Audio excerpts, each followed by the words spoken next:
She thought leaving me was her golden ticket. The smile on her face as she signed the divorce papers was that of someone already counting the money in her head. What she didn't suspect was that she had been watching my transformation all along. Without realizing it, I had gone from an ordinary man to a millionaire ghost right before her very eyes. I felt no sadness, no resentment as she pressed her signature to the page. I felt something much colder, a perfect calm, like the one that precedes a storm you know will destroy everything in its path. Clara and I were married for 7 years.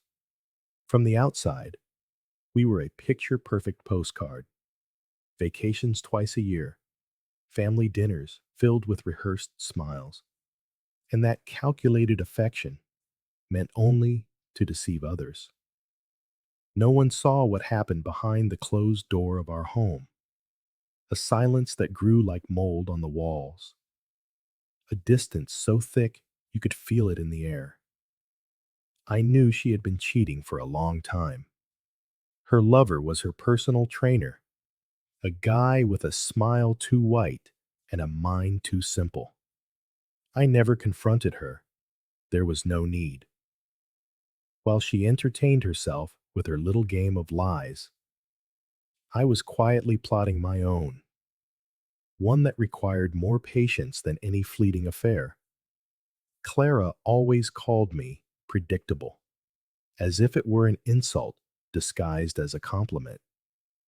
I had a bland job in tech support, a discreet house, and a routine anyone could memorize in a week. She would laugh when she said it, believing that stability was a synonym for weakness. But what she never understood was that predictable was just the mask it suited me to wear. By day, I played the part of the boring employee.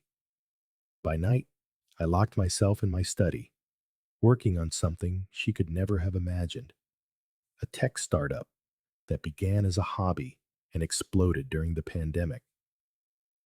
I kept it invisible to her, like a marked card up a patient gambler's sleeve. I created a corporation, reinvested every cent. I never mixed a single dollar from my business with our personal accounts. When she asked for the divorce, a detox smoothie in her hand and an arrogant smirk on her face, my net worth was already touching $12 million. dollars. I think we both know this is for the best, she said, certain she was about to destroy me. I just nodded, not a word more. In her eyes, I saw a flicker of surprise. It wasn't the reaction she expected, and that was only the first blow. I accepted the divorce with surgical coldness. There were no pleas, no accusations, just a dry nod that unsettled her. She mistook my silence for resignation, when in reality, it was the sound of a trap slowly closing. For weeks, I watched her celebrate on social media. Photos of expensive wine, dinners with friends, and a new man who always appeared at strategic angles to avoid showing his full face, as if hiding him could erase the stench of betrayal that clung to her. I watched her parade around as if she were winning, while the man who picked her up a few blocks from our house believed my security cameras hadn't seen him. I said nothing. Why would I? There is something more devastating than anger: indifference. I let her enjoy her false triumph. I let her believe she had won the game. It would only make the fall that much harder. The day of the hearing arrived. The courthouse was thick with the metallic scent of old air conditioning and the expensive perfume Clara had sprayed on like armor. She walked in as if it were her own red carpet, in a tight dress and heels that echoed on the floor, wearing a smile that said she already felt entitled to the house, my money, and her new life. She even winked at me from across the room, as if we still shared some secret. I just stared back, unblinking. I took a seat next to my lawyer, a man with a stone face and a voice as quiet as a silenced gunshot. We silently reviewed the documents that would change everything. Meanwhile, she flirted with victory, convinced that in a matter of minutes, she would walk out of there with half of my world in her hands. The irony was almost poetic. She had spent years seeing my life as boring, never noticing the machinery working just beneath the surface, a machine she never saw coming. Her lawyer spoke first. With a confident voice, he accused me of hiding assets. Mr. Munoz's declared salary does not align with his lifestyle, he said, certain he had smelled blood. The judge looked up, and asked for my documents. My lawyer handed them over with the calm of a man who knows the game is won before it even begins. Not a word, just the soft sound of paper sliding across wood. The judge glanced at the pages, raised an eyebrow, and spoke. His voice echoed in the room like a gavel. Mr. Munoz owns and operates Munoz Systems LLC, a technology company founded prior to the marriage. His current net worth is $118 million. I watched Clara's world crumble in slow motion. The smile died on her lips, her pupils dilated, and her hands began to tremble. For the first time in years, she was speechless. The silence in the room was so thick, I could hear the hum of the fluorescent lights. Clara looked at me as if she had never seen me before. Her mouth hung open, unable to form a word, the perfect portrait of someone who has just realized they were playing cards without knowing the game was already over. I wanted to memorize that expression, a masterpiece of disbelief and fear, her own arrogance shattered to pieces. She tried to speak, stammering something incoherent. But, but how? She stuttered, looking for support from her lawyer, who was now avoiding her gaze. He had no answer, because the truth was simple and brutal. Everything I built in the dark, far from her radar, with the precision of someone who knew exactly when to reveal his hand. She, on the other hand, was now exposed before a reality she could not control. The judge continued reading. The business was created before the marriage, with separate accounts and no contribution whatsoever from Mrs. Munoz. Every word was a sharp blow, like a hammer on a newly placed tombstone. Then came the final strike. According to the prenuptial agreement signed in 2016, the company and its assets are the sole property of Mr. Munoz. Clara blinked several times, as if she could will the scene away, but there was no turning back. I watched her hands, so steady when she'd signed the divorce papers, now fumbling for something to hold on to. The judge barely looked up as he confirmed his ruling. There was no legal basis to grant her a single cent from the company. Her prize was reduced to half of our shared bank account, little more than crumbs, and the car she had chosen for herself. Nothing more. No house, no alimony, no fortune that she had already taken for granted. Her breathing quickened, her trembling lips trying to find an escape. She looked at me, her eyes now stripped of pride and mockery, filled only with a desperate plea. We were together for 7 years, she said, almost in a whisper, as if that phrase held some magic power to rewrite the law, or my memory. I looked back at her coldly. 7 years in which I worked in silence, building an empire she never bothered to see, too busy with her cheap betrayal and fantasies of superiority. The judge brought down his gavel. One last time. Case closed. That was the final sentence. Clara said nothing. She just gathered her things in a silence that was heavier than any scream. As she walked out of the room, her heels sounded hollow, stripped of the confidence she had walked in with. I watched her stooped shoulders disappear through the door, and I knew I had just witnessed more than a divorce. I had attended the fall of an ego, inflated to the point of destruction. When I left the courthouse, the afternoon was overcast, as if the sky was reflecting the emotional climate I had just witnessed.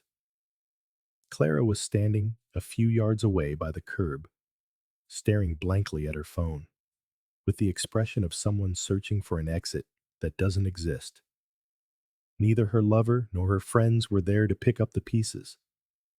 There was only a harsh silence, the kind that can't be broken, not even by tears.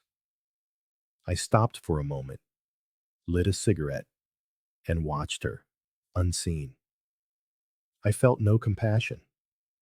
By then, any trace of empathy had been carved out of me years ago, replaced by the certainty that some people deserve to sink in the holes they dig for themselves. In that moment, I understood that true revenge didn't need to be loud or dramatic. It wasn't about shouting or public humiliation. It was the void in her eyes as she realized that everything she had planned was slipping through her fingers. As I walked to my car, I remembered the endless nights in front of a monitor, writing lines of code until my hands ached. The cold coffee, the sleepless dawns, the calculated risks she never knew I took. Every sacrifice now felt different. They weren't just memories. They were the silent weapons I had sharpened in secret, while she thought my only purpose was to pay the bills and be her boring shadow. I got into my black sedan, a vehicle so discreet it would never have betrayed my success. I drove to my real home, a penthouse in the city center, one I had never mentioned, bought with money that had never touched our joint accounts. From its windows, the city looked like a board of light and shadow, a perfect stage to watch the proud fall without a sound. I poured a glass of expensive whiskey, the kind I never drank in her presence.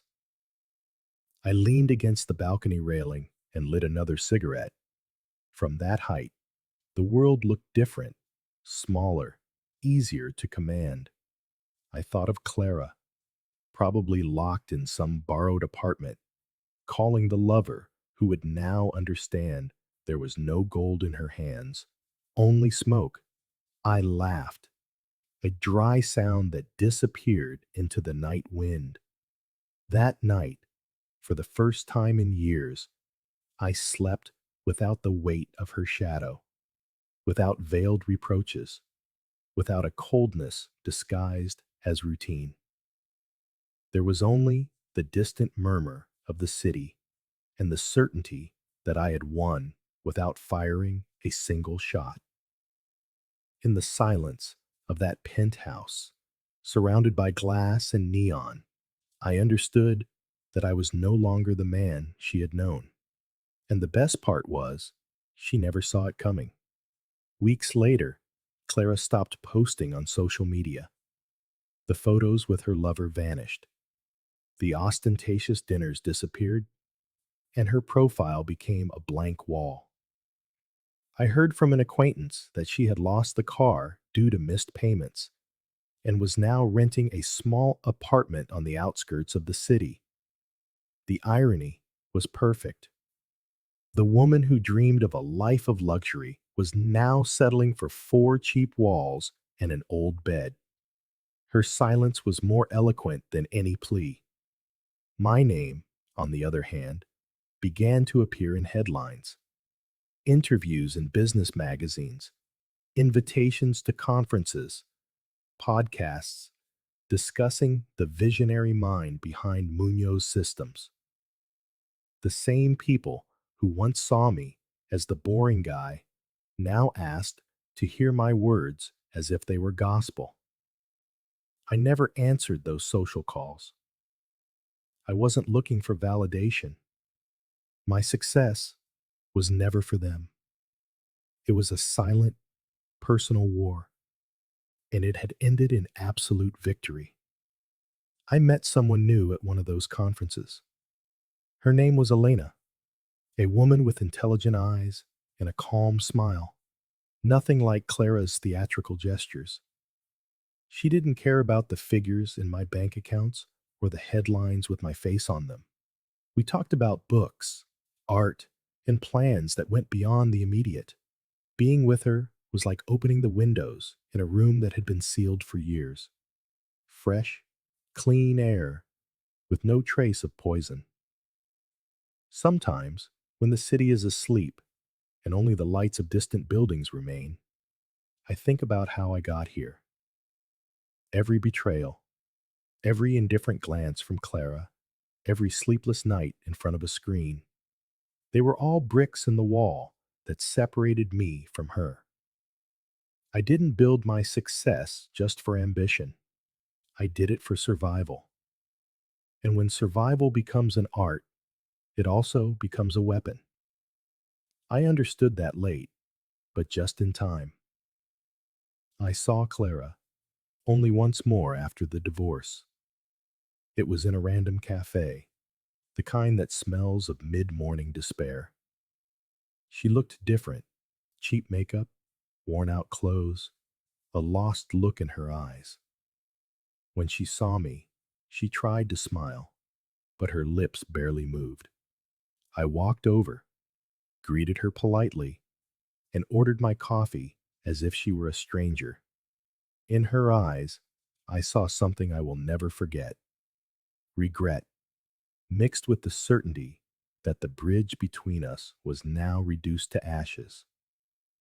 There were no words of apology, no pleas, just that dense, uncomfortable silence that we both understood. She finished her coffee quickly, stood up, and left without looking back. I watched her disappear into the crowd, small, irrelevant, like a shadow that no longer held any weight in my life. In that moment, I knew I needed no further proof. I had won the most elegant war of all, the one fought without blood or noise, only with patience and strategy. Today, as I look out over the city from my penthouse, I think of the phrase I used to repeat to myself when everything felt stagnant: build in the dark. I did. And when I finally turned on the light, what I saw wasn't just wealth or freedom. It was a different man, forged in the fire of betrayal and the cold of silence. Clara now lives with what she lost, and I live with what I built. That is the essence of my story. In a world that underestimates the quiet ones, sometimes the most powerful blow is the one you deliver without ever raising your voice.